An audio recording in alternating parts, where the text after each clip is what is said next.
myself and my family. There's no way that this is real, man, it can't be. What's up, everybody, and welcome back to Modify Your Life Podcast, where this is your host, Anthony Lopez. And today, if you were looking to be inspired, if you were looking to be motivated, if you have been going through something and you cannot dig yourself out of the trenches, you're going to hear this guy's story right here. And you're going to be like, what in the hell am I complaining about? Why in the world have I not just got myself out of the hole and continue to keep pushing and continue to become a survivor?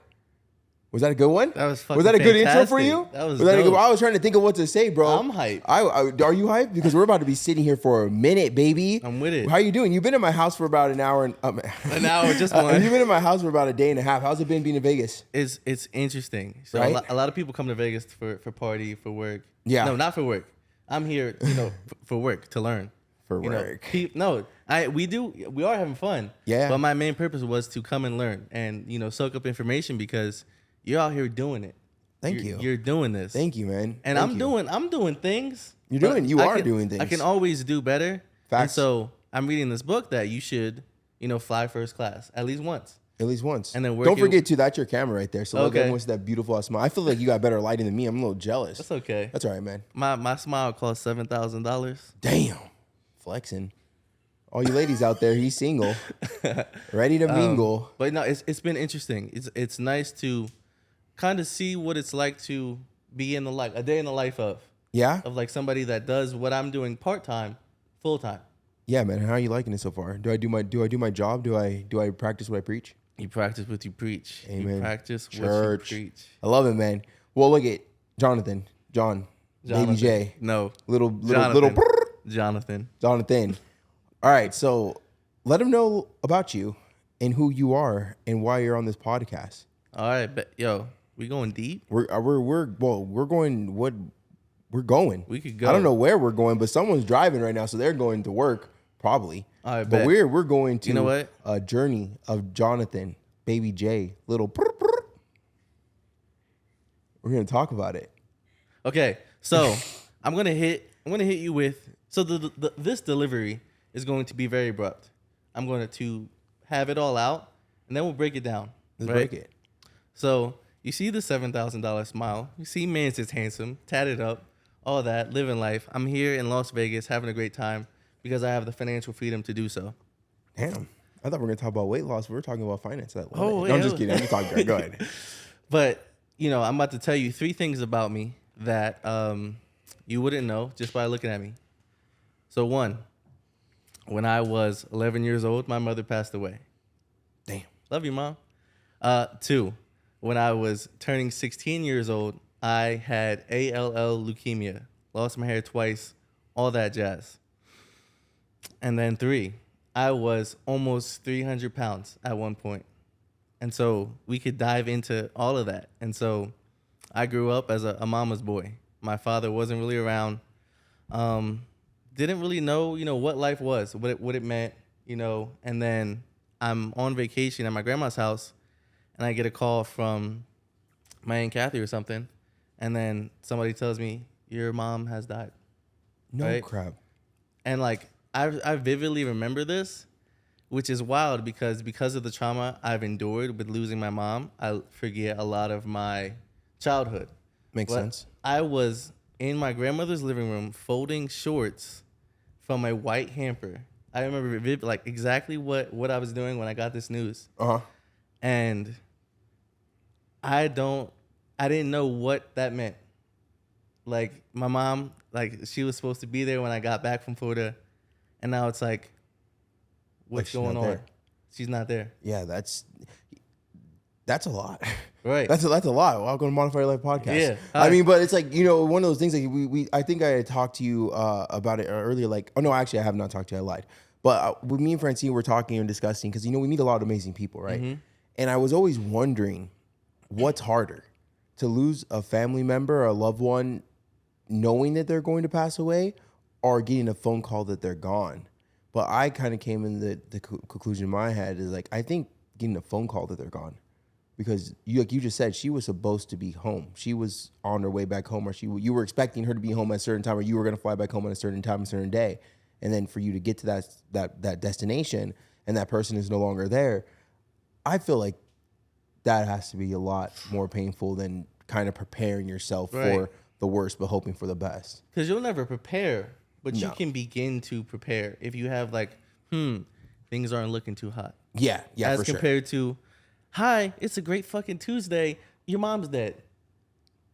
I hope that's not how she called you. Well, no. Okay. No. You said that with confidence. I'm like, bro, we gotta find that person. But yeah. as a kid, I'm waking no. up and it's a great Tuesday, and then Your mom ain't coming home. So like, Yeah. what was like you probably had so many questions at that age. dog, I remember it's wild. And so we'll even go into my depression. And so even as a kid, I remember I was in a parent-teacher conference. I was like, hey, Mom, I'm going to invent a pill when I get older so you never die. And so I was thinking about death way back then. And so that still comes to haunt me to this day. I don't talk about it. But now I'm like, what does that mean? Yeah. What does it mean? And it's scary. But it's like with my family, my sister was there with me when we found the news. I was with my grandma. She's hysterically crying. And it's just us together. And so like that's when like the first, like this is words now until you live it. But that's when I got the first understanding of the only way out is through. So like, okay, as a kid, like your mom's dead, now what? And so like the adults in my life like figured shit out. So it's like, do you want to stay with your dad, live with your grandmother? Because like dad wasn't really there. Yeah. Didn't see him on birthdays, things like that. And Okay. it's like 11. I'm at my mom's hip. Like I only like had just been Mama's boy. There's no strong connection than a son and a mother for sure. Yeah. I'm a strong believer in Straight that. I'm up a mama's boy. all Mama's day. boy. Bye, Frankie. Bye. My mom called. Gotta go. Gotta go. Gotta go. And then so this tattoo, which we'll go into later, but this is a butterfly. It's purple. Oh, I just noticed that. My mom loves butterflies. Loved butterflies, and her favorite color was purple. That's dope, man. I just noticed that. Yeah. I like that. Thank you. Thank you, Siri. Right. Thank you, Siri, for she Rude. can do many things, but she can't give you tattoos, she said. Right. You know what I mean? All right, so And so what did that like, okay, so what did that lead into? it led into just existing. And so Like just floating? just Like you were floating. just floating through life. Just At what age are we at right now? this is 11. You're still 11 years old. 11 years old. I come back, and so this could be a whole section too. But my dad was a terrible dad. Yeah. But we have a half brother. He's a full brother, but it's same dad, different mom. Okay. He's like, look, if you come stay with dad, I'll come stay with you. We'll grow up together. Things like we're like, bet, let's fucking do that, yo. I'm Yeah. trying to see my brother. bros, dog. yeah, I for love sure. that dog because Bond. it's me and my sister. Yeah. And he was kind of there, but we didn't live together because he was with his mom because my dad left that nigga too. Damn. And so we're like, all right, bet. We're kids. I'm 11. My sister's 13. They're like, what do you want to do? I'm like, stay with my grandma who takes care of me, who I live with because my dad wasn't doing shit. Yeah, that's the closest person to you now. Right. Or go stay with my dad and then ultimately stay with my dad. Okay. Oh, so you did go with Pops. Yeah. Oh, we did go to Pops. Okay. And so, I mean, the story is a story and I have it to tell, but it's not a great one. So like it was the right decision to make because I wouldn't be here without it. Yeah. But it was ass. Terrible. Bad decision. Bad decision, but I needed it. And so boom, we now moved from, where we were living in Trenton to Ewing, where I spent middle school, high school, started growing up. And then it was a lot for my sister. She had to grow up quick to take care of me. She was the oldest one, I'm assuming. She was old. Okay, No, she's older, and then my brother was older. Okay. And so what happened was because my dad is terrible. Like I will call that nigga right now and tell him he's terrible. At least you have your dad's number. You know what I mean? Yeah. I mean, someone always got it worse out there, guys, right? That's facts. But he fought with my brother all the time. My brother ups and moves to Pittsburgh. And so it's me and my sister who like, we weren't coddled, but we lived a nice life. We were taken care of, loved, Sure. nurtured, all that with, my mom, my grandma, all that to like this negligent father, which is the understatement of the year. Okay. Right? All right. And so we move in with him, and it's terrible. So one, I'm a new kid in school who just lost his mom. Like, all of this is going on because my mom died. Yeah. And it's like...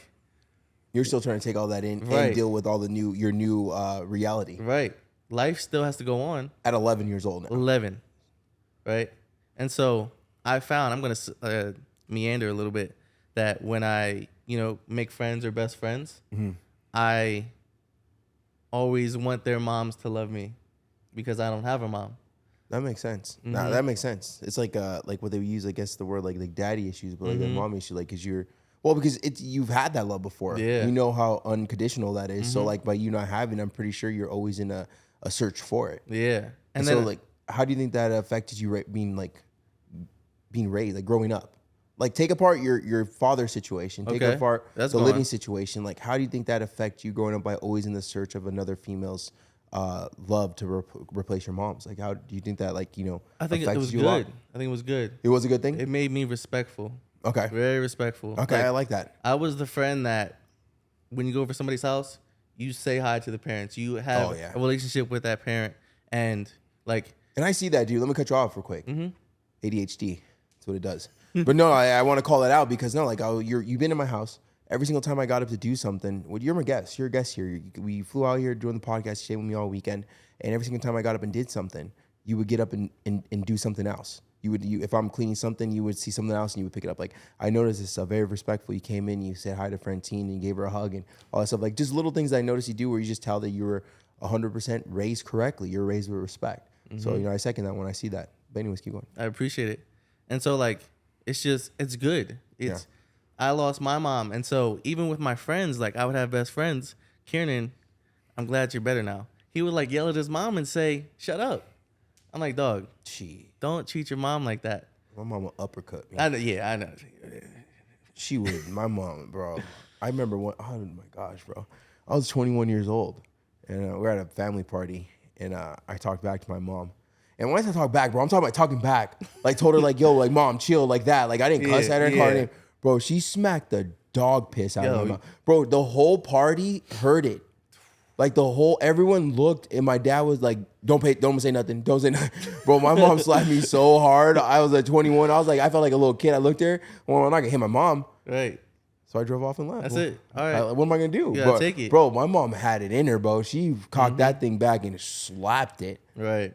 Yeah, man. I ever told my mom shut up, bro. I wouldn't be on no podcast. Exactly. I modified my life so much I'm dead. That's it. Modified caskets.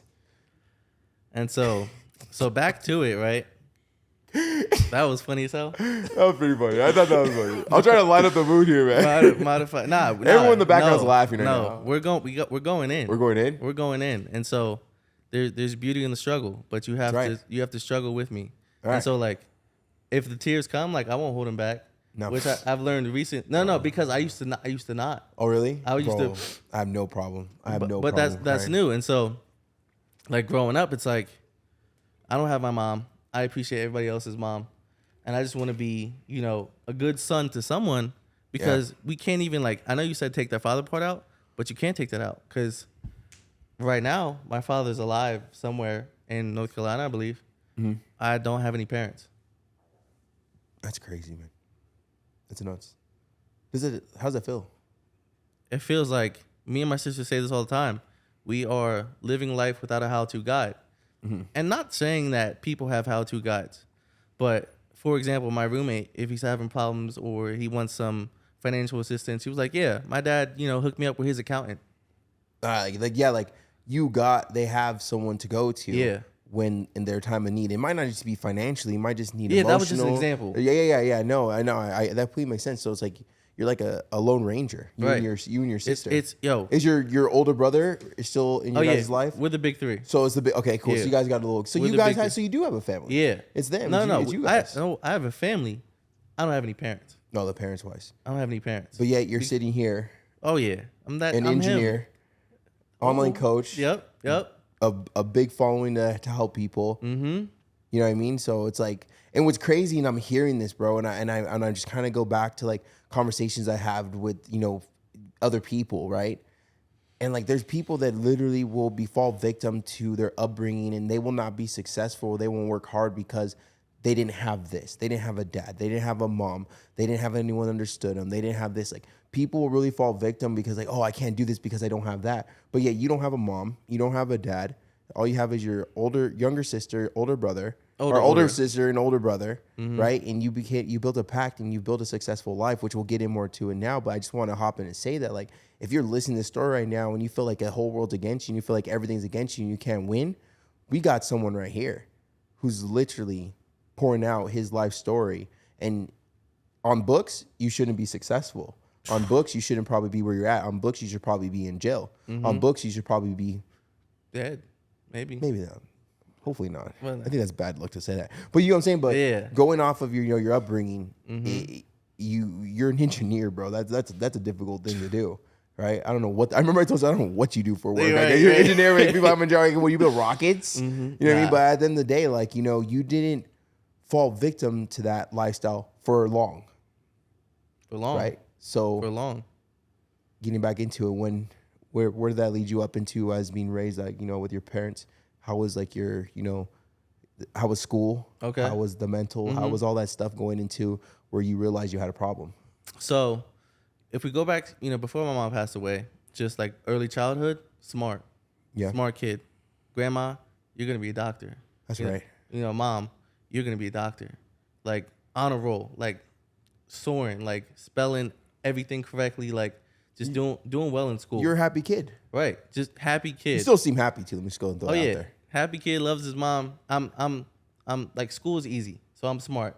And so it's instilled in me then that I'm smart, I'm intelligent, I'm going to college, I'm going to do something with my life. You're him. Capital H. That's right. But that never left. Let's Yeah. keep that in mind as we go through the story.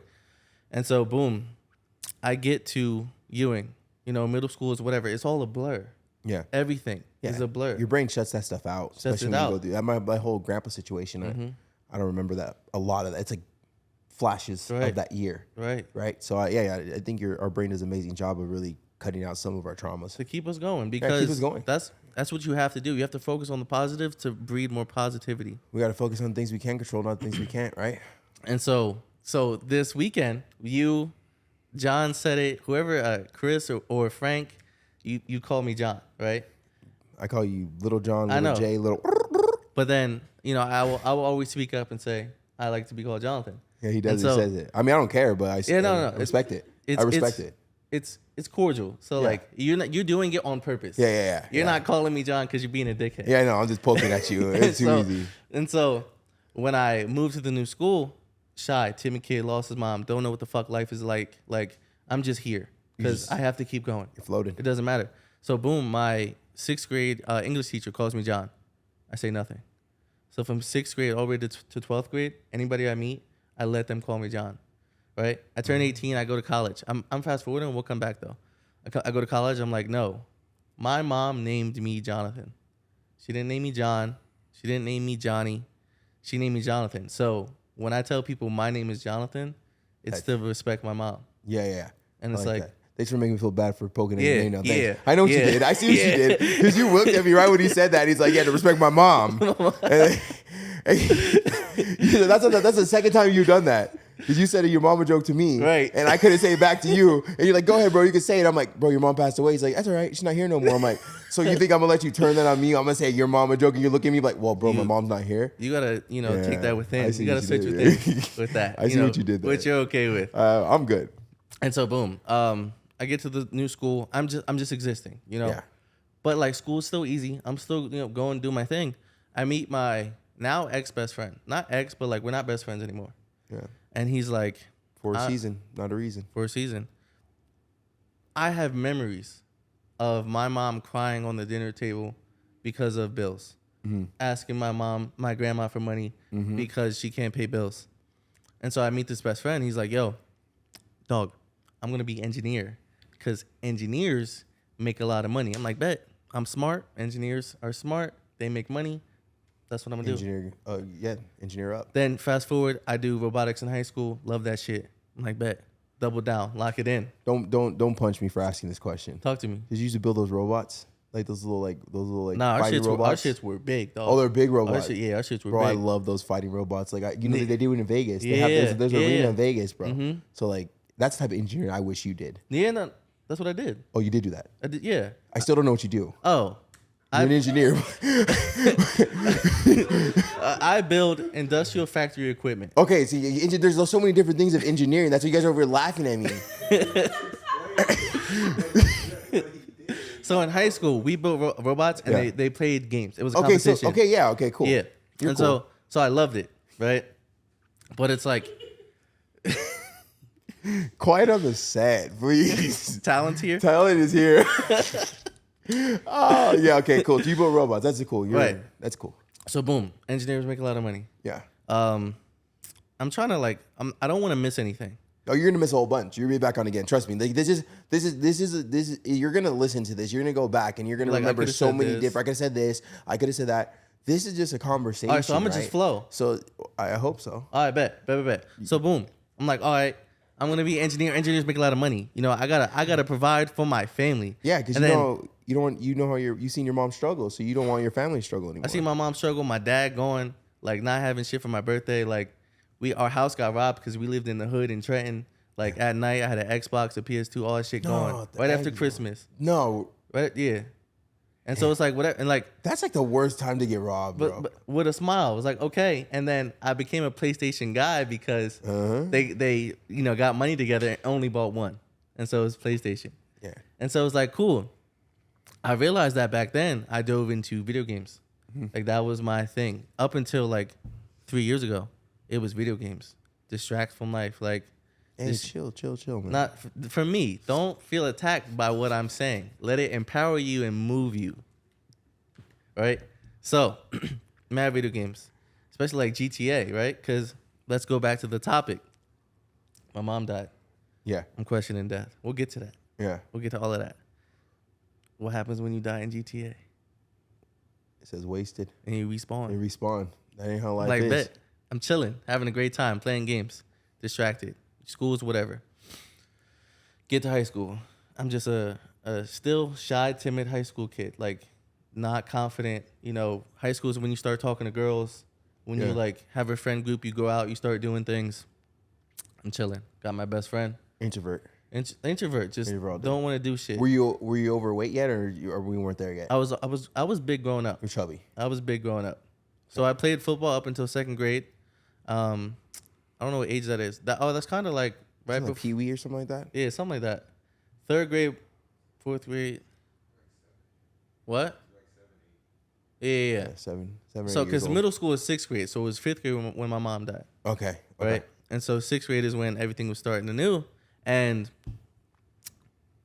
just wasn't doing shit. Video games. Yeah, that's it. Video games. And then the thing is, my mom, she just made food, and you ate the food that your mom made. Your grandma makes food, you finish your plate. That's like right. That's it. But you do not throw food away. And so it's like if it's fucking fried chicken, macaroni and cheese, and mashed potatoes, which is macronutrient wise horrible.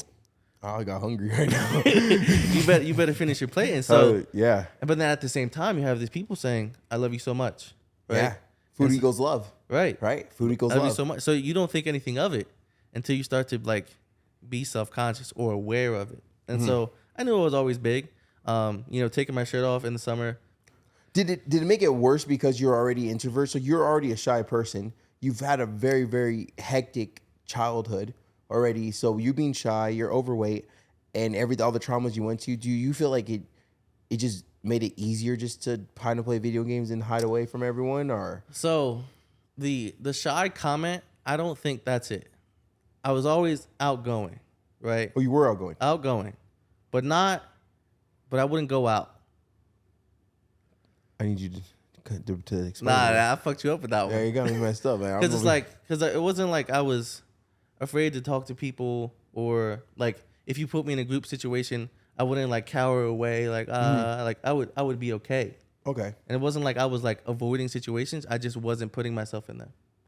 Okay, so you weren't in search, or you weren't in need of like a friendship, like school, video games. It was school. You were just chilling. Like, and I was I need you. I don't need you, but you're cool. Like type of thing. Okay, yeah, okay. It was like I wasn't popular. I wasn't a cool kid. But you're still floating. But I knew people. Okay, you know what I'm saying. Okay. I would make friends in every class that I was in. So you had an average high school experience, right? You weren't like the popular jock person, but you also weren't the person with the roller backpack. No.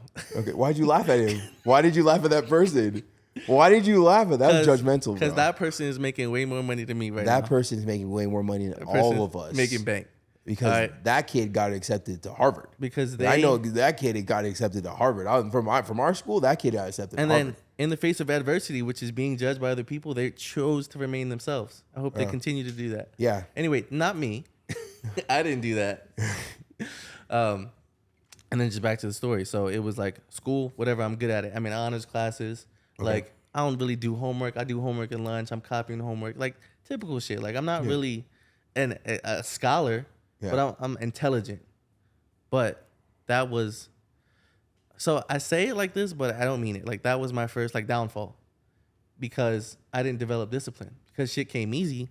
What do I need to fucking study for? Yeah. What do you study? What's the point of study if you're already smart, right? Right. I wouldn't know that, bro. I was horrible in school. Though. Why are you laughing at me? I'm being serious. I was bad. I was just found out that I am like dyslexic and have ADHD. So I've lived my whole entire life being dyslexic and have ADHD.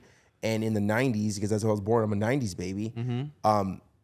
I guess it wasn't a thing to try to get tested for. Nope. You know what I mean? But like I have all the signs of being ADHD and dyslexic. Now I'm not going to the doctor, take any medicine, bro. I've lived 30 years with this. It'd be all right. But you know, in school, like I really did struggle and I thought I was like the dumbest person in the world, but it's like I learned different because there's certain things I could do, like stuff like this, right? And you see how I work and how and stuff like that, where I don't feel like I'm working, but then you go ask me to fucking read a book, right? And I'm over here jumbling and mumbling. And then I remember what I read, right? So I'm just 75 hard. I'm like reading the books 3 times because I'm trying to actually take in something. I'm trying to get it, you know?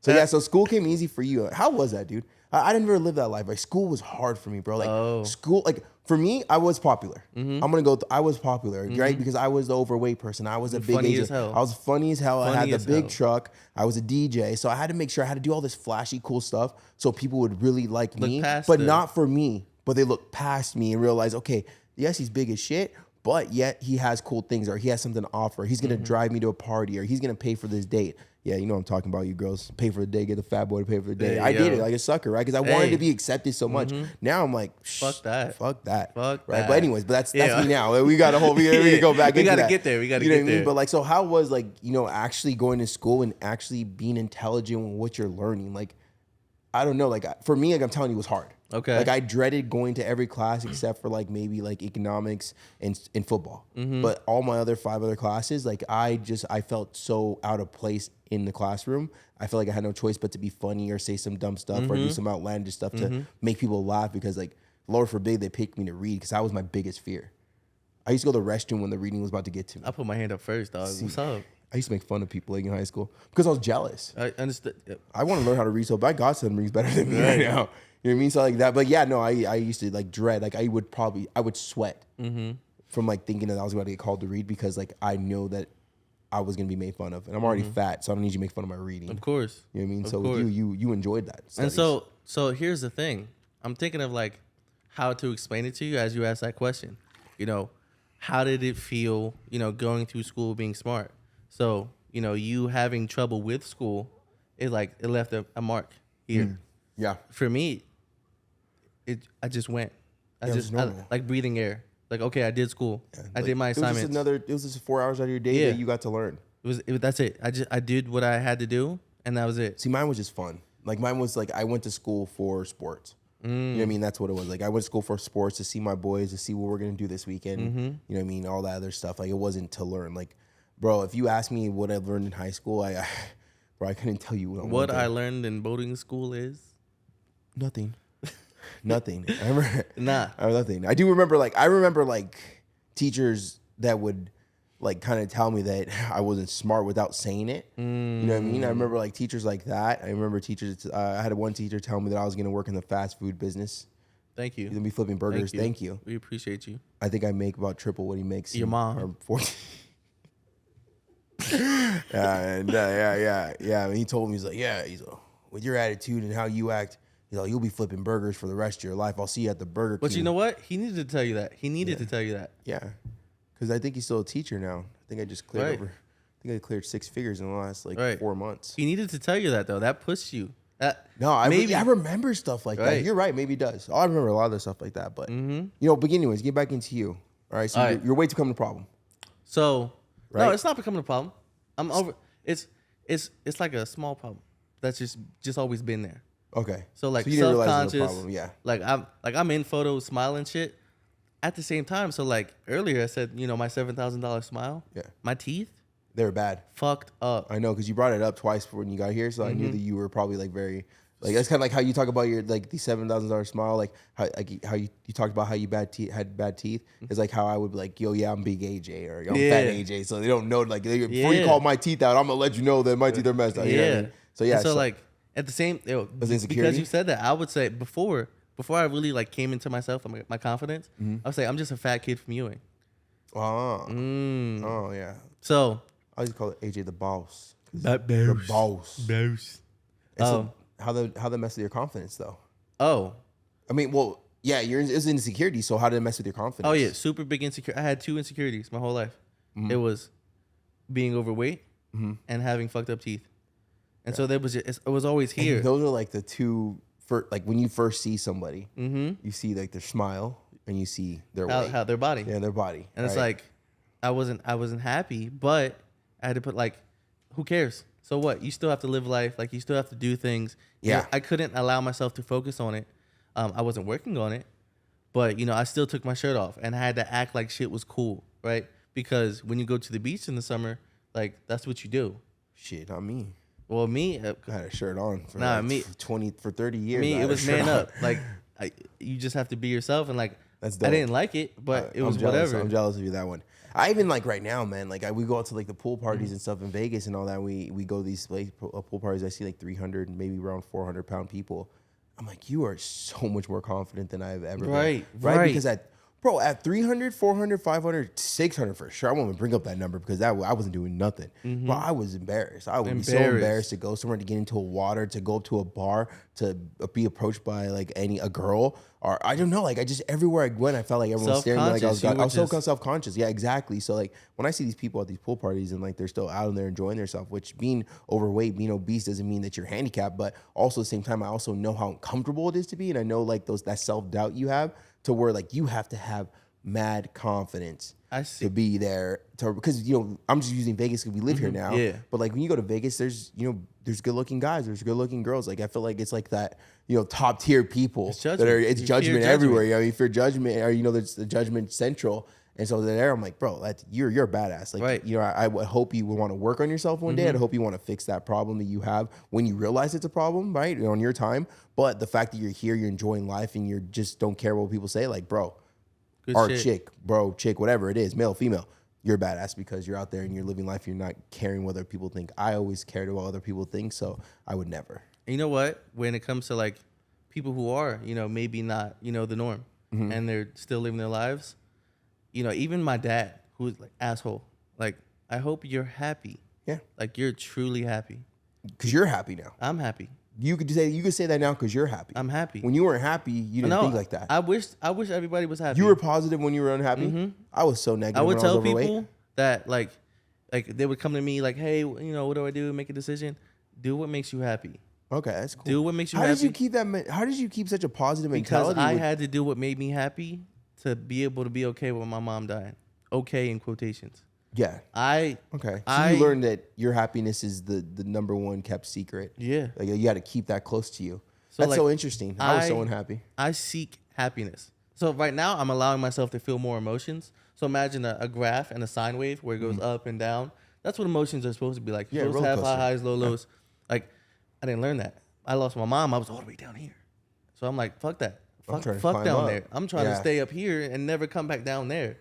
And so like when I tell people I hope you're happy, like I really hope that you're happy with, who you are. You generally want to see them win. Just be happy. That's cool. I didn't start wanting to see people happy until I actually started realizing that I was happy. So I made myself happy. So I started doing things in my life that I was generally really happy. Like I don't have a Camaro for someone else. I have it for myself. I'm not doing this and being funny and flashy and this and that because I want to make other people like me. Like I'm just being myself. Yes. I mean, so now I generally want people to be happy. Before I feel like it would have just been fake and I'm just being honest to myself and to everyone listening.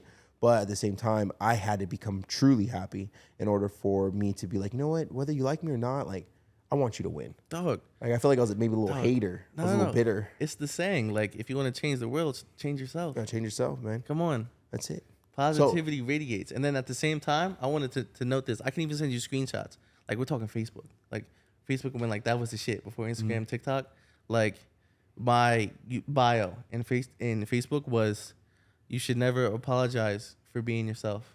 And then on Instagram, I haven't changed my bio for years. It's be yourself. Well, you ran with that.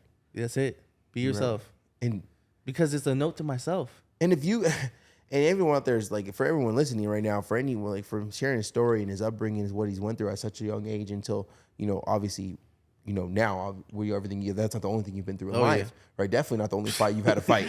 But at the same time, like, for you to have this positive outlook on life at, lose your mom at such a young age, like, I think it's safe to say, and I have a positive outlook on losing my grandpa and going through what I went with him. It's like, I think it's safe to say that we're average people. Like, we're not unnormal people. Like, we're people who went through situations that have been in very, very bad and very low places, very dark places, but yet we still found light at the end of that tunnel, right? Because there's so many people that go through these trials and tribulations and they just give up. Right? Everything's too difficult. Everything's against me. Everyone's against me. Me. Why me? Why me? Why me? You know what I mean? But if we kind of like take a step back from the situation and you find out what we could pull out of that negative situation and turn into positive, then that was a learning situation, right? So and a lot of people don't do that. They always want to focus on the negative stuff. They want to focus on that girl who made fun of them, that guy who made fun of them, the boss that's an asshole, the friend who cheat, the girlfriend who cheated on her. But you can't control all that stuff that you're complaining about. But you can control your health. You could control how you handle situations. You could control your actions. You could control your nutrition. You could control your physical, your mental, your spiritual, all that stuff. But we like to focus and give up on the things that we cannot control, because I honestly feel like it's a cop-out. It's easy to go on the things that we can't control and kind of blame everything else instead of actually focus on things we can't fix, right? So it's easier, right? Easy. We know the easy way out. It's easy. We know where did the easy way get you? It's easy. What? Where did it get you? A life I could have never imagined. No, I said the easy way. Where did taking the easy way get you? Oh, just fucking unhappy, right? Dissatisfied. Yeah, and then you got up to what? What was your number? Like over 290. Over 290, close to 300. I like you're really honest with that number too. That's why I say over 600, but I don't say the exact number. Yeah, I don't know. You're really honest with that. Like, it's so I could easily say 300. And before we get into the weight, was you fighting what you had overcome. Was that before the weight loss? Was that during the weight loss, or was that after? Before. Why don't you tell them what you're diagnosed with in that struggle right there, man? Because that to me is crazy. Okay, boom. Those photos are like really crazy. Like, when I look at them and I see the hospital photos, I'm like, that doesn't even look like my boy. Yo, like it's crazy. I look at it and I'm like, that's me. I'm that person. And then surviving that and then being like who I was before, I'm like, that's also me. And in the beginning of this weight loss journey, I'll get to it. I'll tell them what it is. Yeah. I disassociated. Like, I don't know that guy. He's dead. Yeah. But I'm him. Yeah. And so, boom, going through all this, life's getting back to normal. Shit's cool. Like, I'm floating, through school. I got my best friends chilling, doing shit. Out of nowhere, I'll give you the story for it too. Out of nowhere, I got this crazy back pain. Unexplainable, just constant back pain. Doesn't go away. It's hard to sleep. I'm like in the cafeteria and lunch crying. Like, I go to a hospital. They're like, hey, you have back spasms. Here, take these fucking high pain medications, like these high dosages. Like, bet. I take it, losing mad weight. I'm not eating. That's how much pain I'm in. I'm drinking. My piss is super yellow because I'm dehydrated. Yeah. Right. I went to church with my Aunt Brenda. Aunt Brenda is my dad's mom. When we moved with my dad, Aunt Brenda stepped up a lot. My grandma stepped up a lot. We stepped up a lot. And so I stand up. I'm about to pass out. Right. The back pain, the pain medicine, it's numbing it. But I'm not good. Go back to the hospital. They're like, still back spasms. Like, you're good. Go ahead. Then I'm like, I go spend the night at Aunt Brenda's house. I'm crying hysterically throughout the night. I missed my sister's prom because I didn't want to leave the bed. Missed that whole shit. And so it's like, I wanted to start losing weight because I was chunky. And I'm aware of it because I'm in high school now. Like, fuck it, I'm gonna go play football again. The girls. Right, I'm gonna play football again. Uh-huh. I do tryouts in excruciating pain. I'm the last one doing everything. I'm the last one running down the field, doing the drills. Right, I'm like, fuck it though, endure. Like, get through it. Like, whatever. Yeah. Like, your dad's telling you, man up, shit like that. Yeah. Like, So the that's all doctors, you know. It's embedded into you. right? And Brenda's like, enough. So we go to a different hospital. They're like, this shit looks weird. Right? So they sent me to a different hospital. And it's like, yeah, they specialize in, some things, blah, blah, blah. Because I don't think they want to scare us. But they're like, I think the hospital knew what was going on. So boom, they're like, ambulance. Now, go. Go to this hospital. They took you in an ambulance. Ambulance. Wow. I just went to the emergency room. They're like, yeah, get up there now. Oh, they knew for sure. Yeah. Yeah. Right. They knew. Right. And so I get there. This also a blur, but I've reached back to try to like relive those moments so I could tell the story. Yeah. I get there, tests, needles, shit, all up in my arms. I'm in machines. This machine's X-ray, echocardiograms for the heart, and then like whatever the other one is, the CAT scan. Boom, whatever. They do all that. Go to bed. I get my own hospital room on this floor. I don't know what this floor is, right? It's just a floor in a hospital to me. Boom, the next day, I'm waking up, I have my family in the hospital room with me, my aunts, Aunt Brenda, Aunt Beverly, and then the doctors, they do their rounds. Uh-huh. They walk in the room and they look at me, they go, I don't know the words that they said it, but Jonathan, you have leukemia, right? In a daze, I'm like, the fuck is that? Like, I'm like, and my response is that cancer? Yeah. They're like, yes it is. And so like my experience with cancer up to that point is that people get bald and then people die. Yeah. So hysterically crying. I'm holding my Aunt Beverly's hand crying. Somebody calls my grandma, tells them, I'm like, what's happening? Like, what does this mean? Like, yeah, because you have that taste in your mouth for what cancer is, and like you said, losing hair and then passing and away. so like I'm like, I'm about to die. I'm like, my mom died, so that's not great. But me too now. Yeah. Right. And so it's like hysterical. I'm not there. I just had all these tests done. I don't know what's going on. I'm in a complete daze. Yeah. But I'm like, if you see photos, I'll share photos if you want to use them. But like, I'm super skinny. Super skinny. I was a chunky kid. My face, nothing there. Like I'm walking around the hospial bed. You posted some, right? Yeah, there's some. Yeah. There's You some. posted some. I seen some. I was like, No, man. most of them I'm chunky because I'm on steroids. But like the original, I'll look them up. Like my booty cheeks hanging out the fucking robe for send me the that hospital one. robe. Send me that one. I want that one. I want that your straight, contact number. I'm straight skinny. Just yeah. Well, you have cancer. That is like, yeah. So you weren't eating. right. And so this is the explanation. So hold on, let me get back to the story. So boom, they're like, you have cancer, right? Crying. That's me crying. That's you. Do it again. Okay, cool. That's crying. And One so, more time. Okay. I got it. And so, but they're like, we have a treatment plan. I'm like, what the fuck does that mean? They're like, you have a cure? They're like, no, there's no cure. What you mean? I'm laughing at the face you just gave me. Like, yeah. Because I just asked you what cancer is. Uh-huh. And you're like, what does this mean? And so they break it down. And so they have a treatment process. I'll be a part of a trial, shit like that. I'll take all these medicines, go through the whole chemotherapy treatment. And I'll go into something what's called remission. Whereas what my cancer was, it's ALL leukemia, acute lymphoblastic leukemia. And so my body produced immature T cells. And so you need T cells to do, primary functions in your blood. And so they weren't doing that.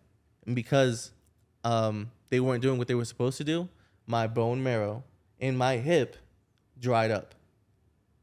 And so that's what the back pain was. The bone marrow drying up. And so just fucking not having that shit that you need for months. And my dad's like, which, I don't, you know what? I'll put him under the bus. Like, he's like, suck it up. Like, I have memories of crying at night. My dad's downstairs getting drunk with his friends. I'm calling Aunt Brenda. Can you please come, to help me? Yeah. Like, so, boom, get the diagnosis. And so, for anybody that is feeling some type of way, a couple days after we started treatment, I went into remission. And so that means that my body was no longer producing cancerous cells. I still had to go through the chemotherapy treatment to ensure that, you know, it was all gone. It was all gone. Didn't come back. And then boom, then it begins. It's like, this is your new life. And so, ooh, I love talking about this because people say, oh my God, you know, you're so strong. You know, you've been through so much. Like, you breathe air because you want to live, right? Like, Yeah. you think I'm just not going to do this shit? Yeah, like you had no choice but to fight. Right. You've been fighting since you're 11. Right. Like, you And know so, what I mean? Like people don't understand that. Like, some of the I feel the most successful people have these stories. Now, I think anyone could be successful, but like you've been at the bottom. You've been through your own trenches. You've been at your lowest part of your life to where like you don't want to feel like that anymore, right? And if anyone right now is listening and can go to that lowest part of their life anymore, I guarantee they'll do everything to not feel like that again. Like, I'll do everything in my power to never feel like I felt when I was over 600 pounds, depressed and suicidal, right? So you're gonna fight. oh yeah, I have. If you don't want to be in that predicament, you're gonna fight as much as you can, and that's what you've done. But so it's not even a fight. I'm gonna do what the fuck I need to do to stay alive and make sure that this shit doesn't come back for me. So it's like when they talk about, oh, you're so strong. Yes, I take that only because I didn't let that shit change me. Yeah. Because like people go through it and then they become a completely different person. Yeah. They're like defeated. Yeah. It was like, so through everything, I remained positive. Like, they called me the governor on the hospital floor because I never stayed in my room. I was out talking to the other patients, Being the other positive. kids. That's It was like 2 a.m. I'm talking to nurses. And like this happy, fun, go lucky guy that I am now, like I was him. Yeah, that's you. And so why am I like that? Back to my mom. That's terrible. Let's be happy. Going through cancer. That's terrible. Let's be happy. Wow. It was a coping mechanism. So being happy was your Band-Aid. Right. That is bro, that is so interesting. Like, I've never met anyone that it announced that their way of dealing through heartache and pain and trials and tribulation was being happy. I want to get back to being normal. Yeah. You wanted your life normal so bad you'll fake it every single day until you actually feel that version. Right. Do you feel like that way now? Are you actually happy now? Oh, I'm happy as hell. I know you are. I just want to hear you say it. Oh, I'm happy. I feel like we need to hear that. I mean, because we're getting deep I'm right now. happy. You know what I mean? Because this is your story, man. Oh, yeah. Like, this is your story. And I know as we have these conversations, which, start off funny and then they get to serious and they go back to funny, you know what I mean? But whatever it is, but you're talking to yourself right now. You know what I mean? This has probably been a long time since you either, maybe it's the first time you ever shared your story like this, or it's this first time in a very long time that you've talked your whole story and you realize where you brought it up and you realize where you came from, right? Because we let's be honest, we talked about it earlier, we kind of forget where we come from. Right, as being online coaches, we have to put ourselves back in that old version of you, right? That old version of myself type of thing. And I think a lot of us don't put ourselves back to our old version of ourselves because it takes us back to a place that was dark. You have to visit it though. Right, but sometimes live there. Yeah, don't live there. Don't live there. Today's leg day, I had to go visit it. Oh. I had to go say hi to Grandpa real quick. I had to think about that because that was that last rep. I was like, man, I need Grandpa's house. Put your hand on me. I thought I seen him for a second. I thought I seen him. I seen something. It was a white light. Me, I'm like, if I'm dying, I'm dying. Oh man, I was digging deep. You know what I mean? That's what it was for that one. And so, is that why you are who you are right now? Like the person I've been hanging out with for a day and a half. Like, you faked the happiness so much. Now you're actually living it. Oh no! It wasn't a fake happy. You were actually happy. I was focusing on only... I can't even comprehend that. I just keep on asking about it. Like, so hard to comprehend. I was only focusing on shit that made me happy. So like, so question.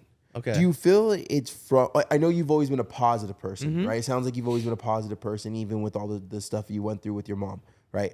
But do you think once you were diagnosed with cancer and you beat your cancer, do you feel like that gave you a whole new perspective and a whole new respect on life? Heightened it. It heightened my perspective on life. Yeah. So like, imagine like a Dr. Seuss machine. You know, the creatures go. Well, I know exactly what you're talking about. The creatures go in the machine and then come like small and then come out bigger. Yeah. Because it was then because these will be words until you do something that makes you experience it. Yeah. Like, I lost it. You lost it. It's cool. Hold on. You got it? It's coming back? Yes. Let's go. And thank you. This is for intermission right now. Thank you for sponsoring this. Sorry, man. Yeah, you gotta get It's the small things that matter, but it's also the small things that don't matter. So, like, for example, because this is something I actually did. Yeah. Somebody buys me something, like, for my birthday. I'm like, oh, fucking lovely. Great. Like, ecstatic. Love it. Thank you so much. Right? And then think about, like, a collegiate career. You're in college, right? You take, 60, 80, whatever classes. Large amount of classes. I fail a class. Whatever. I'll retake it and keep going. So, like, a small thing of a gift from somebody else means so much. Small thing of failing a class and, like, hitting a bump on the road means nothing. Keep going. And so it's like, it was then that I realized that when you get so close to almost dying, it's like, why do I really care about shit that doesn't really matter? Facts. Now that I could definitely relate with. Now, I obviously didn't come close to dying as because I had cancer, but I was very, very, very close to taking my own life because I was such in a dirty, bad, very low place in my life where we were talking about a little bit in the truck today. Yeah. You know what I mean? Like, I know how it is to be at rock bottom at like this version of yourself where you feel like you're now just a burden. Right, like I was looking at myself like I'm just gonna become like this person that stays in bed all day, and my girlfriend's gonna have to wipe my ass, or she's gonna leave me, so my mom's gonna have to wipe my ass, and then I'm gonna die there and have to freaking get a 3XL freaking coffin to bury casket, me. yeah. You know what I mean? Like that's how I was feeling, right? So like when we were talking earlier and about respecting life and taking advantage of all these situations, positive or negative, that's something where I felt like I went on a rant because like I respect my life. Because I was so ready to just not want to be here, to not be here. I wasn't not that I didn't want to be here at that time. I was ready to not be here and be okay with it because I felt like I was at such a low part of my life that now, bro, everything that I get to do, right? This podcast, just hanging with my friends, going to the gym, having an amazing relationship with my girlfriend and family and friends, like I respect it because at one point in my life, I didn't cherish it. I didn't care about it. I didn't care if I woke up the next day or not. Right, it didn't. None of that stuff fazed me. It just didn't bother me. It was just a thought. But now that I am looking at what I've had and what I have and what we've built as a team, as a brand, I respect it so much that like I'm so disappointed in myself for even thinking that I didn't even want to be here. But you can't. I mean, You can't do that. oh yeah, I was in a different headspace, but but that's how much I respect my life. Now, is because it's like that saying, you don't respect what you have until you don't no longer have it, right? I think I butchered that, but that's how I feel, bro. Because like I'm grateful, bro. I'm grateful. Like we had an idea to move to Vegas to start a podcast. Now, we start off with one camera, and we get 2 cameras, and we got 3. Now we have a whole set, and now I have a logo that lights up. You know what I mean? But like, I'm grateful for this stuff because like I told you last night when we were heading out, like, bro, I was driving Uber at the lowest I've ever been. I didn't think my girlfriend respected me because I had all these big dreams. But yeah, I'm driving Uber at 600 pounds. Like that was like a strike to my ego. You know what I mean? I had to sell an Xbox to pay bills. You know what I mean? It was hard for me to wipe my own ass. I couldn't see my own dick. Like, you know what I mean? Like I was like very just unhappy with the life that I was living, and to the point where I was just okay with not being here anymore. Right. And then now where I'm at today and what I build and what I've got to done and what I got to done, What you got to done. what I've got to do and what I've accomplished and what I'm still continuing to accomplish. Like, bro, like I respect that so much more. And I think that I had to go through all that. I feel like you had to go through everything you went through in order for you to build this version of yourself today to where you actually respect it and you know that you will never take it for granted, bro. You will, what you do right now and in the memories and the stories that you're gonna create and the memories you're gonna make and the people you're gonna help and the people you're gonna talk to, like you're never gonna take that for granted, right? Because at one point in your life, you were talking to a doctor not knowing how long you had to be here or if whatever that day, whatever it might be.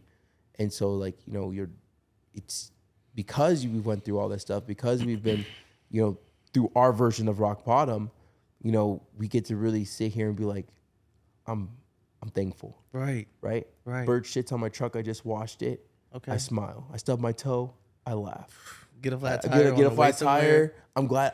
I'm glad because at one point I got a flat tire. There's no money to fix it. I just drive. That's it. Go get it fixed. Right. You know what I mean? Now I can drive and go. You know what I mean? Like, yeah. So I'm grateful for all this stuff, and it's a blessing to be able to, have this stuff and share this stuff with my friends and family and be able to sit next to someone that also I know cherishes life so much. Because there's people out right here in life and they're like, oh, what are they talking about? Like cherish life, cherish life.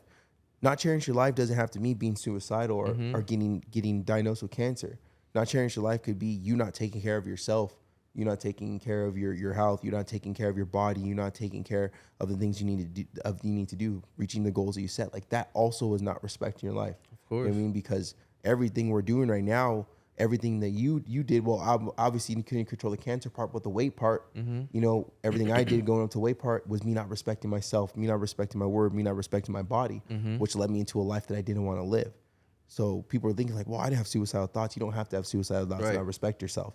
Right? Us overeating every single day, us indulging, us not taking our voice serious, us not going to, get some type of outdoor activity done, us not, controlling what we eat.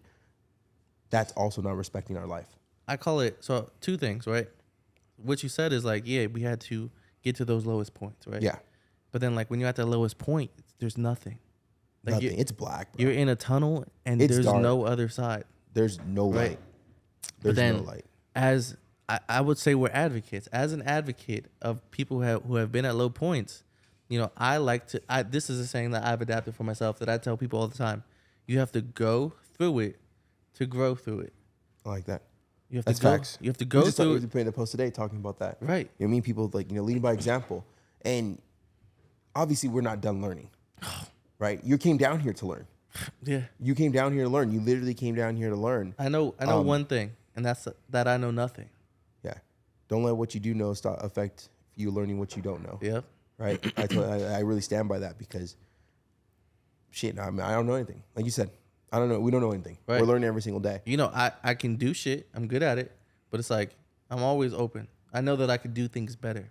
Yeah. This is like You want more. one more. You That's have what you to. do. That's why you're in Vegas right now. Yeah. You wanted to learn. You say you wanted to ride first class. I'm glad you think I'm first class. I'm glad. I appreciate that. I That was great. hope you think you're first class, dog. I'm Look gonna up. be honest. I'm gonna be honest. And I'm gonna tell you why I think this. I don't think like that. I don't ever want to see myself how other people see me, right? Because I never want to become cocky. I never want to become arrogant, and I always just want to continue to be myself. Right? How you look at me is amazing, right?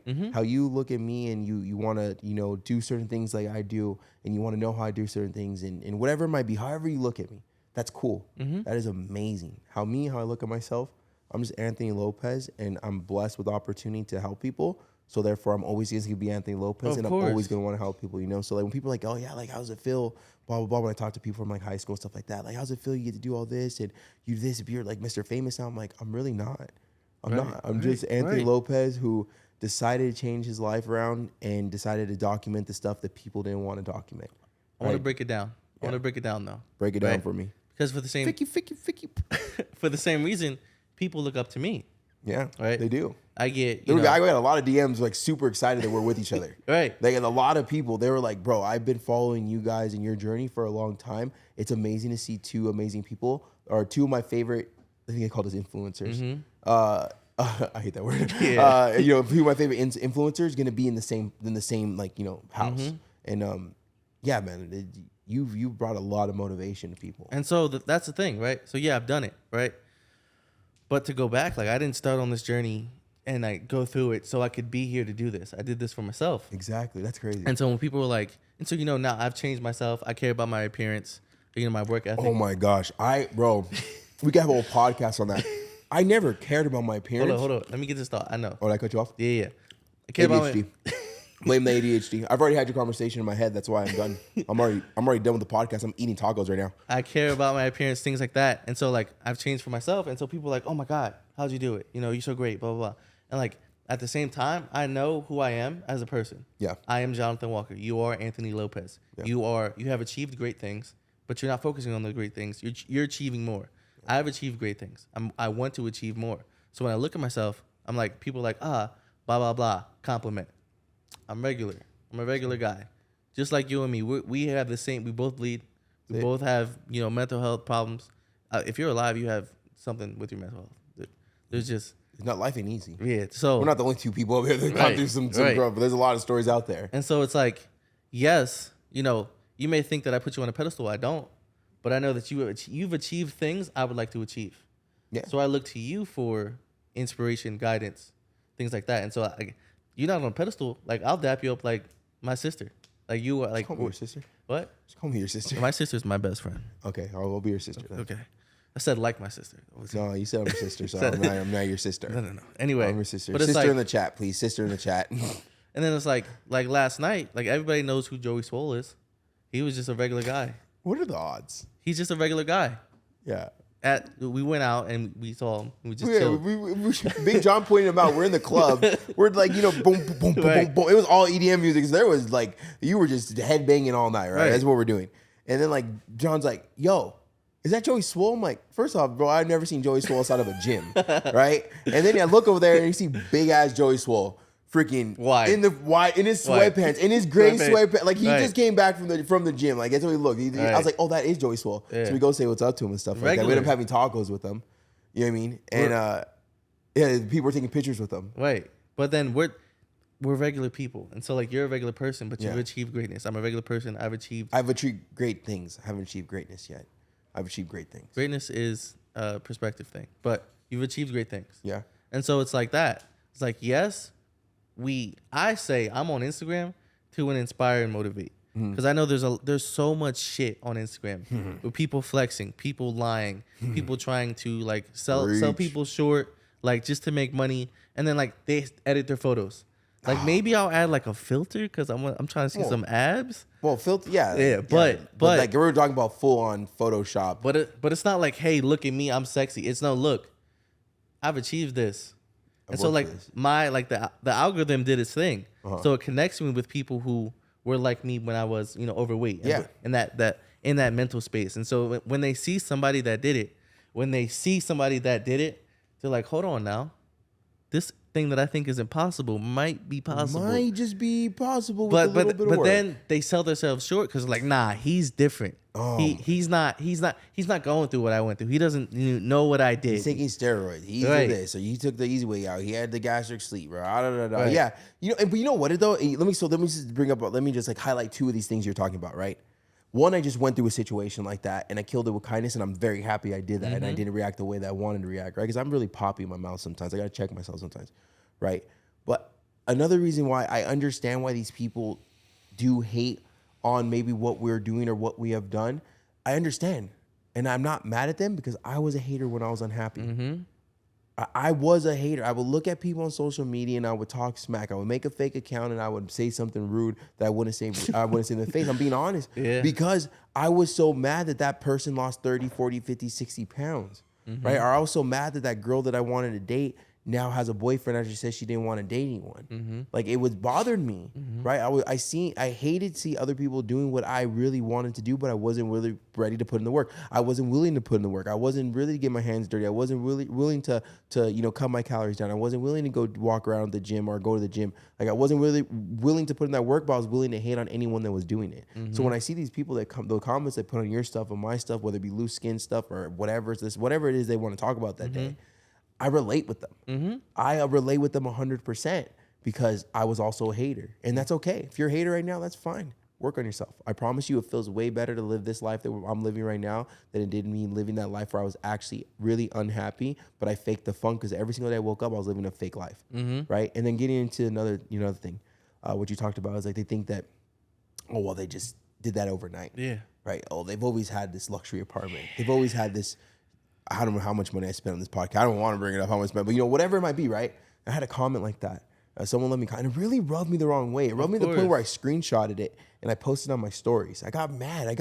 I know what I've had to do to get here. I know what I've had to go through. I know the different trainers I've been through. I know the situations I've been through. The people taking advantage of me. People always wanting me to go. I know the mud I've been drugged through, and it's only for me to know. And I'm not saying no one's been in this situation. I'm just saying that I know what I've been through. I know how hard I had to work. I know how it was to take a year off of work to take care of my grandpa that had cancer and to come back to all these bills stacked up in front of me, IRS stuff. I know what I've had to do driving for Uber almost 2 years because I wasn't making enough money to pay all my bills. Like I know how hard I've worked, right? So when I seen this comment and shout out to that, I forget, I think his name was David or something like that. It ended up being a good thing, right? Because he commented that and he's like, well, it's easy to do your cardio on a $10,000 Stairmaster. Yep. I was like, yeah. I was like, it's crazy. 2 years ago, I was driving Uber. Maybe it's like 2.5 years ago now. I was driving Uber, and and he told me that in the comment he put that all of us have the luxury of going to the gym. I have 2 kids with learning disabilities. I was like, well, I comment back. I was really mad. It really bothered me. But I comment back. I was like, something just told me, chill, right? This guy's venting to you. He's talking to you right now. Mm-hmm. He is upset, but he is talking to you. I was like, man. I think you're a badass for what you're doing, taking care of your kids that have learning disabilities. And I just want to let you know, I also have a sister who has a learning disability. So I know how much time, and I see my mom raise us 3, as a single mother. I know how much work I had to put in. My sister needed a little bit more attention than all of us, right? And we all had to step up, and I had to step up as a older brother to help. I was like, so you know what, man? If everything you told me is true, I want to pay your gym membership for a year. And I said, send me a DM. And I get a DM from him, and he tells me, he's like, man, everything that I told you in that comment was true. I probably could have worded that differently. Definitely didn't mean to disrespect. I love to see what you do. But living this life that I'm living is hard. And I was like, I mean everything you said. I mean everything I said, man. I would love to pay your gym membership for a year for Planet Fitness. I know that it's not easy, and I know that you were just talking. And then he sent me a voice memo. He sent me 2 voice memo, and he was basically like, man, he's like, thank you. Mm-hmm. Like, I don't want to take this handout. I'm telling you that right now. But I appreciate it. And he ended up saying yes because I want to do it for him. And just sometimes, you don't know what people are going through. You don't know their situations. He didn't know my situation and what I've had to do to work for all this stuff. And I didn't know that what he's going through, right? So by me commenting just a mean, hateful thing, like, oh, well, it must suck for you, right? You know what I mean? If I would have did something like that, right? It could have really damaged them, but I decided something just told me not. And I was really mad for some reason. I deleted it off the stories. I was like, because we were talking back and forth. And now I'm about to pay for a gym membership for a year. So hopefully, he gets his health in line a little bit. So it could be longer there for the kids. And, it just goes to show you, like, you don't know what you may see someone's pretty pennies and cars and this and that, but you don't know what they've been to get there. You see my loose skin and you see loose skin and you think that, like, oh, well, they just don't care about the loose skin. They have no insecurities. We may have really big insecurities that we just may not talk about or may not show. You just never know what anyone's going through, and you also never know what someone had to do to get there, right? You don't know. Like, if you showed me the life you live now, I would have never known any things that you've just brought up to me through this podcast.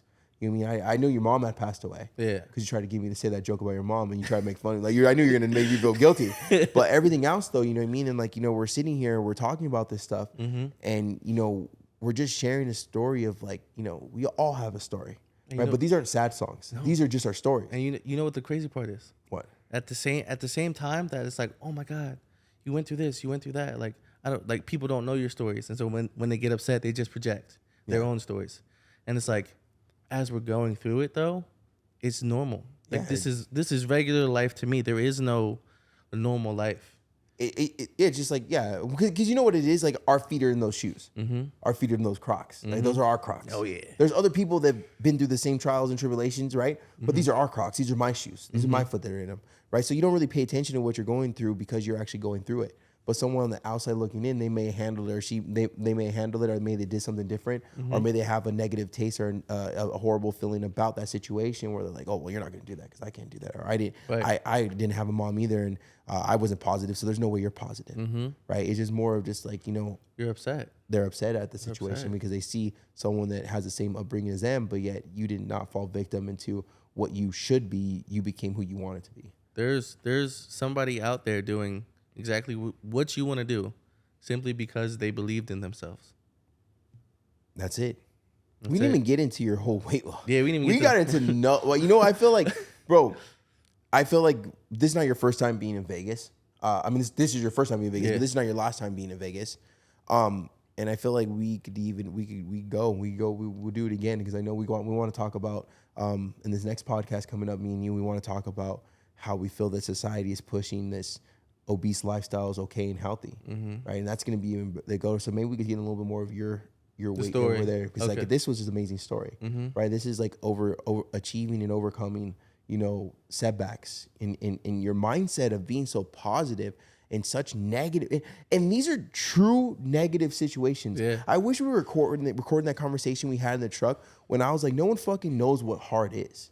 right? And I said that, and I didn't know that you got a phone call that your mom was dead. Oh, yeah. Remember I said that, Chuck? I was like, hard is waking up to a phone call knowing that your mom's dead. I didn't know that's how you were contacted. I was saying, like, that's what the fuck hard is. And I'm complaining about being over 600 pounds, but yet I had enough money. My family had enough money to feed me to get to fucking over 600 pounds.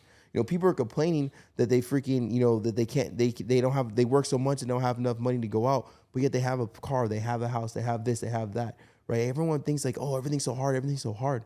You know what I mean? We don't even know what the fuck hard is. Not a lot of us have to struggle. Not a lot of us know what a real struggle is, because everyone has a fucking $1,200 phone. And everyone, if you show me your debit card transformation for the last 60 days, there's fast food, there's cigarettes, there's vapes, there's going out, there's whatever it is that is unnecessary, right? We don't need it. We don't need it, but we do it, right? But that's just normal to us. Because it makes us feel good. But it makes us feel good. It makes us feel good. But yet, these same people that say they don't have time for the gym, they don't have time to work on themselves, they don't have time for X, Y, and Z, they have time for other things. They're actually working against what the fuck they need to do. What's your screen time on your phone looking like? Bro, mine's bad. No, I mean, but those people. So like, oh yeah, like bro. Like our job is like Instagram. So like mine may be bad too. Mine's but bad. What's your screen time looking like? No, you can't carve an hour out of somewhere. No, they can. They don't want to. No, that's what it's I'm not saying. that they can't. It's not that they can't be successful. Not that they don't want it. Yeah, they don't want to be successful. And I can show you that I didn't want to be successful. And then something switched within me. You can see my photos of when I didn't want to be successful and when I did want to be successful. But the thing is, they're two different people. We can't switch it in them. And so I think John was talking about, somebody asked you, you know, what happened? You know, what made you want to change? Like, and you were like, I wanted it. I couldn't see my dick. And I was I was fat as shit. I couldn't wipe my ass. My girlfriend had to help me put my socks on. I was breathing heavy walking to my car. I couldn't put a seatbelt on. It was hard to wipe my ass. But the thing, but that's what made me want to change. Like, let me paint the picture though. You have been doing that shit for a long time. It started to become normal. I know it's no, and then then the question is, what happened that you had been living like that? And then you said, no more. I'm going to change. Like, what was the catalyst, if there is one? And I say that because there might not even be one. You just get fucking tired of living that same life. Well, bro, like the fact that I was never suicidal and I was raised with such amazing upbringing, like, bro, I wish that everyone, not only just listening to this podcast, I wish everyone in the world can have the same upbringing and same love and care and joy and just like, I don't even know how to put it into words, but the upbringing I had, I was just disrespectful as fuck to even think of a suicidal thought. And that's and then also I told you about that dream I had. I had a dream that, you know, it was when I was in a very dark place. I had a dream that I was in the hospital. I woke up, I was obviously dreaming, but I woke up in the dream, but I was in the dream. That makes sense. Yeah. And it was my sister at the end of the bed. I told you my sister has a learning disability. It was me and it was her. And I felt like I was dying. Like it was a dream. But I felt like I was dying. And I was thinking in my head, I was like, well, where's my brother? Where's my mom? Where's my sister? Where's everyone? And I just seen her and that was it. And I was thinking like, well, what happens if I die? And then I woke up and I was like, bro, no. That's it. You know, and I have 3 dreams I've been having since I was a kid, right? They don't change, right? But during this time I had a lot of messed up dreams. Some were just outlandish, but this one felt too real. And to the very next day is when I signed up for West Coast.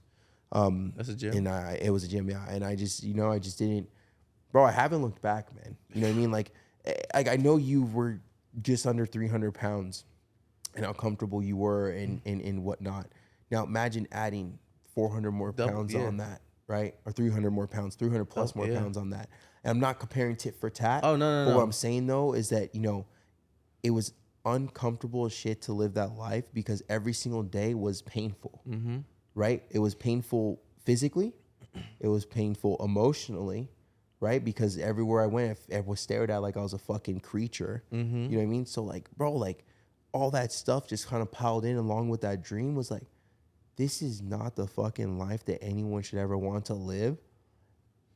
So I need to fix it. And then when I started fixing it, I started posting it. Then I started telling people like, learn from my mistakes. And that's when I talk about like, no, it's no one's fault. People are like, oh, you look good the way you are. No, fuck you. No, I don't. Fuck you. Fuck you. No, I don't.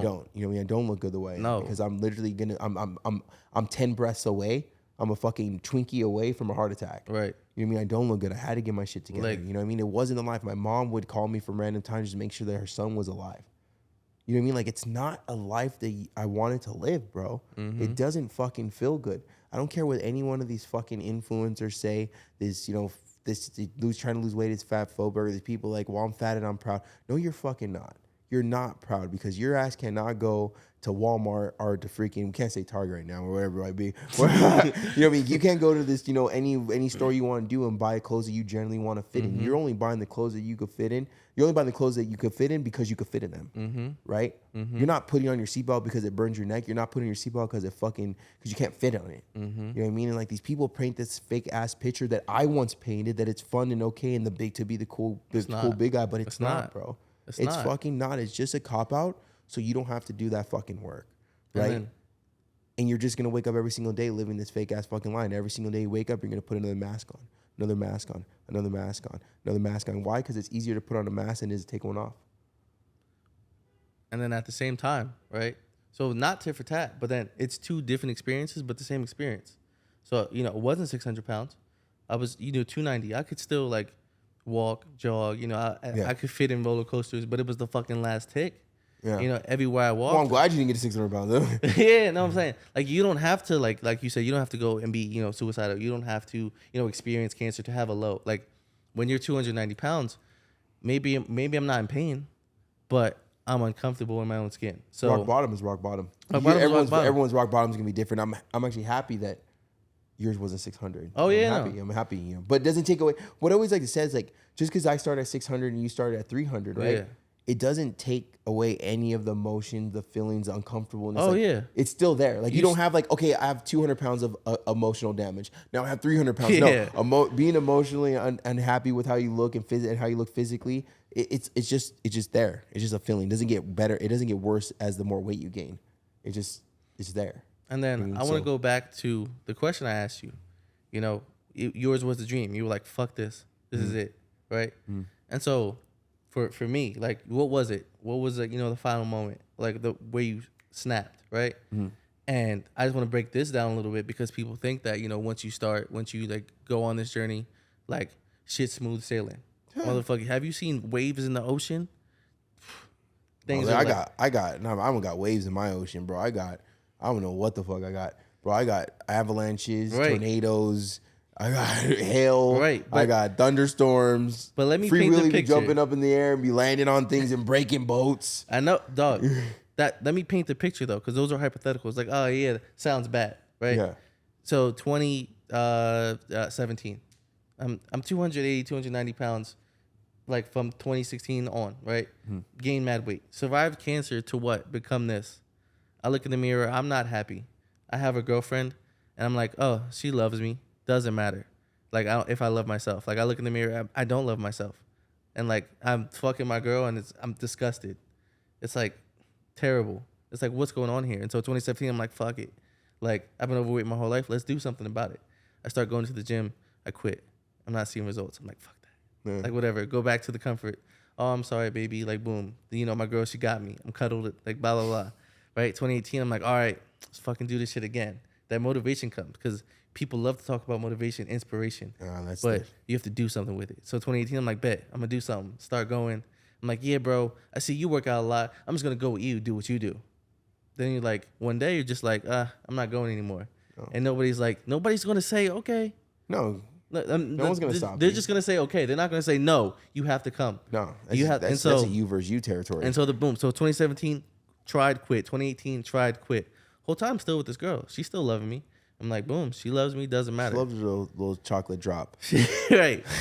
She loves me, doesn't matter. Boom, 2019, I move away. This time, longest ever, 3 months. I'm like, fucking yeah. Right? But I'm not eating right. I'm going to the gym consistent. I got a nice routine. I'm heavier at the end of the summer than when I began. Put on muscle? But I didn't know that. Muscle, but yeah. I'm like, I'm fucked up in the head. I've been doing all this work. Cooking my meals. I'm like, fuck that. Bulking. Get back to college. I'm like, nah, I don't give a fuck anymore. I'm going to eat whatever I want. Guess what? Girl still loves me. Doesn't matter. Right? Then boom. Right? Because I'm bringing this up for a reason. I'm like, I'm not happy with my life. I wake up and I'm tired. I'm tired of not being happy, not being confident. Yeah. Because you shouldn't do this, but I'm comparing myself to other people my age. I'm like, these people are happy.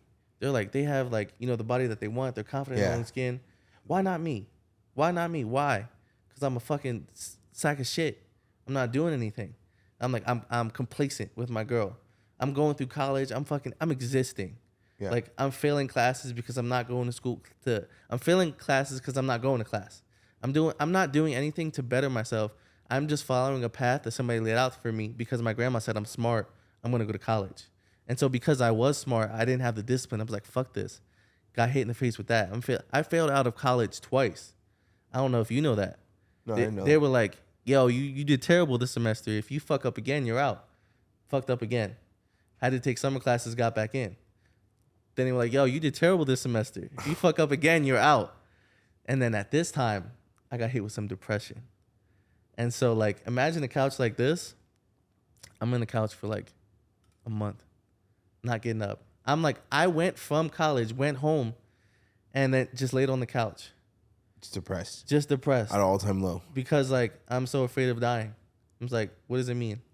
I'm like, whatever, fuck it. If we're going to die, nothing matters, right? Yeah, you gave up. Like, that's your second round of rock bottom. But then the thing is, it's like, okay, every day you wake up, you say the same thing. I'm going to die, it doesn't matter. I'm going to die, it doesn't matter. I'm going to die, it doesn't matter. You keep waking up. Something's matter. Something has to matter. Yeah, because you're up to say it. Right, you're up to say it. So eventually I'm like, okay, let's get our life back on track. So boom. I can go into like the whole depression thing more, but for the sake of the story, I'm like, all right, fuck it. Let's get our life together. I go back to college. I'm trying to pick my grades up because I missed all these classes. And I just got that notice last semester. They're like, yo, if you fuck up, you're getting kicked out.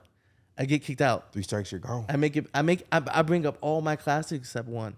I missed one quiz, got an F. They said, get out. I'm talking to deans. I'm talking to counselors. I'm like, look, I was depressed. I'm not a bad student. I just was in a fucked up place.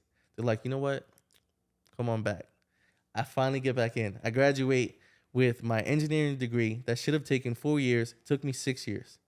And then boom, this is now 2019, 2020. So the 2019 summer is after I got back in, 2020. And so I'm like, I'm trying to graduate now. I'm trying to live life. Now I have the realization I'm not happy. You know, I'm not happy with my girl. Is it her? Is it me? It's me, but I'm also not happy with her. I love her because she's been with me for so long. I don't like her, which is terrible. Damn. It's terrible. I Because love her, I don't like her. Love her, I don't like her because like only reason I'm not breaking up with you is because I don't want to hurt your feelings. Oh, okay. You're comfortable in this situation. Right. And it's like, boom, I'm not confident in myself. I want to have to go get girls. So I'm like, I'll keep you around. You're all right. You know what I'm saying? Then I'm like, no. Like, because I am this positive person. I want to smile. I want to take pictures. I want to go out. I want to do things. I want to live a happy life. And I'm not happy with myself. And being with you isn't helping it. So, like, we had a conversation. I'm like, this isn't it. Like, respectfully, I'm not me and you're not her. And so, like, we break up. I'm like, well, fuck it. We have to double down. And so, like, at first, it's like, I'm trying to get hoes. Hoes ain't going to like me like this. You know? We've got a whole conversation. And they could, but mentally, they wouldn't like who I was like that. So I'm like, all right, bet, double down. 2020. I'm going at it. And so, like, all the dog in them. All the knowledge I've learned, I'm like, So at this time, like, I'm back in college. I need to graduate. I'm going to classes. I have a job at school. And then after I'm commuting, I drive 45 minutes there and back. I get home 11 p.m. Gym. Gotta go. Damn. Gotta go. Go to sleep, wake back up. Grind time, right? 7 a.m., go back a whole day. And then boom, gym. COVID hits. Right? I'm like, I had good momentum. I can't stop. So I'm like, fuck it. Bodyweight workout, shit at home. Yeah. I got a mountain bike. Right. When COVID happened, the gyms closed down. I'm like, I'm not. Right. I think I was like 200 pounds down, or maybe a little bit more than 200 pounds down. I was like, I am not going back. I was mountain biking every day. First time I only made it like 2 miles, and then I started just progressing, you know, after that. So I feel you on that one. Like you were done. You were done being that lazy sack of shit human being that you know you weren't supposed to be because you got a second chance in life. But let me keep it going though, because it was that decision. It was the looking in the mirror. I had always known that I wasn't happy and that I didn't love myself. But I always had that crutch. That one thing that, well, my girl loves me. So like people will see in you what you don't see in yourself. Mm-hmm. And if they tell you about it, then you're like, you're not forced to believe it, but you just believe it blindly. And so that could be taken away. So like, I took her away. And it's like, who am I? And then you just have that drive. And so COVID hit, like setting shit back. But I'm like, no, this has to work. This has to work. I changed the integrity of my life by letting a girl go who like kept me grounded. So it's like I had to double down on it. Kept going. Started losing the weight. And so like when I was losing weight, it wasn't to be here on your podcast. It wasn't to share my story on Instagram to motivate somebody else. Did I find your shit as I was losing weight in my journey? Yeah. And I was like, damn, that's going to be me one day. I'm going to keep transforming. Yeah. But it was like, you have to wake up and literally talk to yourself. Call yourself out on your bullshit. You're lying to yourself when you're not achieving what you want to achieve in life. It's on you to take you where you want to go. Like nobody's coming to wake you out of bed. No one's coming for you. Nobody's going to move your arms, and nobody can physically like flex your muscles for you to rip them. Nobody's going, like, you're not a baby. Nobody's feeding you. You're making conscious decisions to eat what you eat and do what you do. Why? Like, why are you letting this happen? Like, your life is your responsibility, though. It's easy. It's easy to put it off, put it to the side. You know, if you don't like what you see in the mirror, don't look in it, right? But, you know, glass is always going to be there. Water's going to be there. You're going to see your reflection. Whether you, like, look at the person that's staring back and, like, actually have a conversation with that person, that's up to you. But it's like, you have to figure out what the fuck is going on with your life. Because I read something that said a man has two lives. One where he's just living, and then one where he realizes he only has one life. Yeah. Yeah, right? I heard that. And it's like, before I made my transformation, I look back at it and I associate with that guy now. Before I would say I'm not him, he's dead. But it's like he was just existing. Yeah. He was just alive and going for that positivity, that happiness. Whereas now, I'm pursuing like great things. You're pushing me better. Yeah. You're done being that lazy person. You're done taking the easy way out. But at the same time, I'm still that other person. So everything that he was made up of and comprised of, his dreams and all that shit, like who I am now is who I always was and always wanted to be.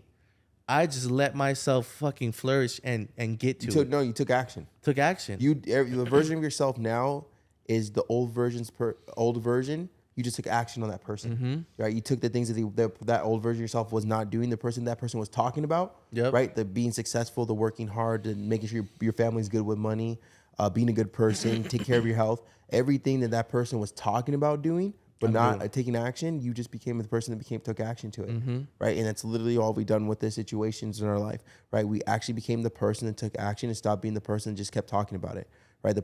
We became the person that stopped preaching and we started practicing. Right? And that's what it is, and that's what needs to be done. You know what I mean? We're sitting here, we're talking, we're having this conversation, right? You've said a lot of things today that is going to relate with a lot of people.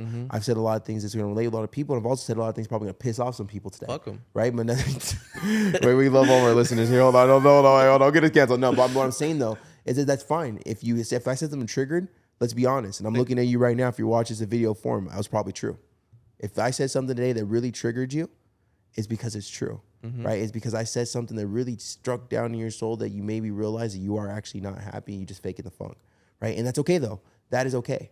We've both been there before. We've both been happy. You have to right? be Guess there. what? Now's your time. You can fix it. Now the times you can work on yourself, right? You want to get a better job, go work harder, right? You want to make more money, find a side hustle. You want to lose weight, let's start working on that nutrition, right? You want to get some muscles, let's start going to the gym. You know, you want to become a better fucking father? Well, start stepping up. You want to be a better mother? Start stepping up. Like, it's just taking the action. That's it. Anything that you want to do, you need to take action. Everyone, 99.9% of the world will come up with an idea. We'll talk about how great it's going to be. We'll talk about what they're going to be, how successful they're going to be. But there's only going to be that 1% that's going to take action. And the people that take action are going to be the people you remember. And people that just talked about it are the people they're going to forget. You know what's crazy? Because everything you're saying right now, On my That was a good one. on my That's a clip. 5 hour Clip that right there. Clip that one. That was a good clip. on my 5 hour flight here, I'm reading a book called the Magic of Thinking Big. Like I said earlier, there's people doing shit because they believe in themselves. That's it. Everything you're saying is what that book is saying. Is saying to me. And it's like, it's shit that we're professing and saying and preaching out to the world. It's because most of the time when I write a caption, motherfucker, I needed to hear that shit today. All my captions are talking. All right, bro. Like, yeah, Big John asked me, he's like, yo, like, how do you come up with captions? I was like, I'm talking to myself. Right. Or I take that video clip or that photo and I kind of think about how I felt in that situation. But 9 times out of 10, I'm talking to myself. 9 times out of 10, I'm reminding myself where I was or where I started and how uncomfortable I was and how I never want to live that life again. Like, I don't want to live a life again, bro, where my mom's scared that our first son's going to wake up or not. Oh, and you know what I mean? My mom's already getting older. But why put more stress on her life? Like, it's just one of those things where we need to take action. Everyone listening needs to take action, right? There's always something we could do better. There's always some things that we could, but done worse too. Let's be honest, we could have done things worse, right? Oh, yeah. But at the end of the day, we need to take action towards the things that we could change and we could fix, and then we can start doing better, right? And you're listening to 2 people that decided to take action and put in the work. And then so take action, right? Very broad, like take action. What the fuck does that mean, right? No, they know what it means. No, it's not broad. No, they know what it means. No. No, they know what it means. I want to paint people a picture of what. No, I ain't painting a picture. They know what it means. Okay, that's why I'm going to do it.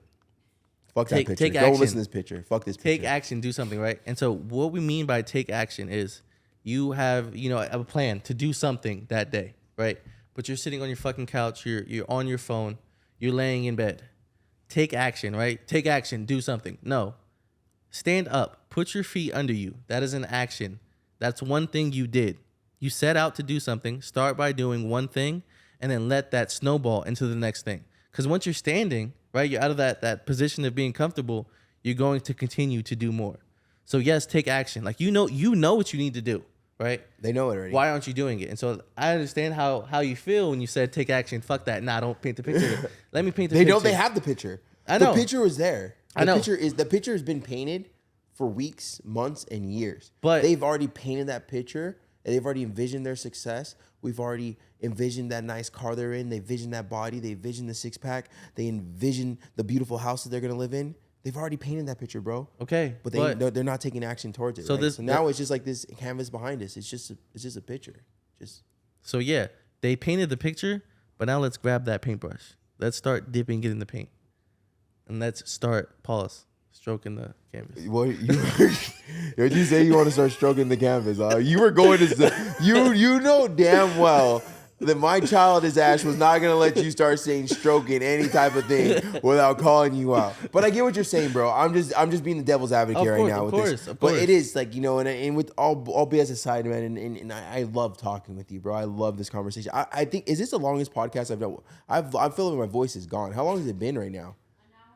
Shout out to everyone that's listening for an hour and 33 minutes. Like, your gym session is now done. You can go home now. We'll do some cardio. No, but I want to say, like, man, I love talking with you, and I love your positive mindset. I love that the way you painted your picture and you talked about your story and how you just continue to be positive, bro. Like, you're here for a reason. Right, you're sitting here for a reason. Like, you are at this world. You're in this world for a reason. You have the following you have for a reason. You have the story you have for a reason, and you're speaking on my podcast for a reason because someone needed to hear it. And I want to say it's amazing to sit down next to someone that I found that is actually more positive than me. Right, it's pretty interesting. Like, I got to say that because I couldn't comprehend how positive you were, bro. But at the end of the day, it's cool. Did you think it was fake? No, I'm not here to judge your pastor. Okay. If you're lying to me. Like, I'm not going to be on my podcast, but yeah, you're lying. You know, No. The old version of myself, I'm like, yeah, this guy's full of crap. But okay. You could be happy. You could be happy, right? Because I was happy overweight, but I didn't have this version of happiness now. So yeah, no, I'm not gonna call you a liar, but no, I'm excited to shoot this next segment with you. I'm really curious to see what you think about this whole fat phobic and pushing the agenda of being overweight and unhealthy is okay. So I'm really excited to talk to you with this one. So I haven't came up with a series name. It's just Modify Your Life Podcast for sure. But I want to have like Modify Your Life Podcast, like let's talk about it or whatever it is. Gonna find some training stuff going on. So I'm excited. It's my second time I've shot. I was shot last week, Tori and Ball. We talked about the business side, right? How we built 6-figure companies. And with you now, we're going to top into the whole weight loss side and the stuff like that. So anyways, everyone, thank you so much. Are we not done? No. I just want to say it because we're about to go into weight loss, but weight loss is like the tip of everybody's story. There's something behind every weight loss story. Yeah. So there's always everyone has a story, man. And then I wanted to say thank you for having me on. Because I've been listening to a lot of podcasts myself recently, and I'm realizing that I do have a story to tell, and I'm selling myself short by not telling the story. This is the most I've talked about my story besides excerpts on my social media. And it's like, I want to talk more. This might be the catalyst that like shoots me. Like, you should, man. You gotta understand that, you know, it's not you're telling your story as a sad story. You're just telling your story. Telling a story. And you're gonna relate with so many people because so many people feel they're by themselves right now. They feel like they're alone. They feel like they've never lost their mom, not had a dad, whatever it is. They feel like they're alone. But you just let people know they're not alone, right? Right. So thank you for that. And I'm glad that I got to be your first actual podcast you've been on. Amen. Much love, bro. Appreciate it, dog. Thanks for being on, man. All this happened for myself and my family. There's no way that this is real, man, it can't be.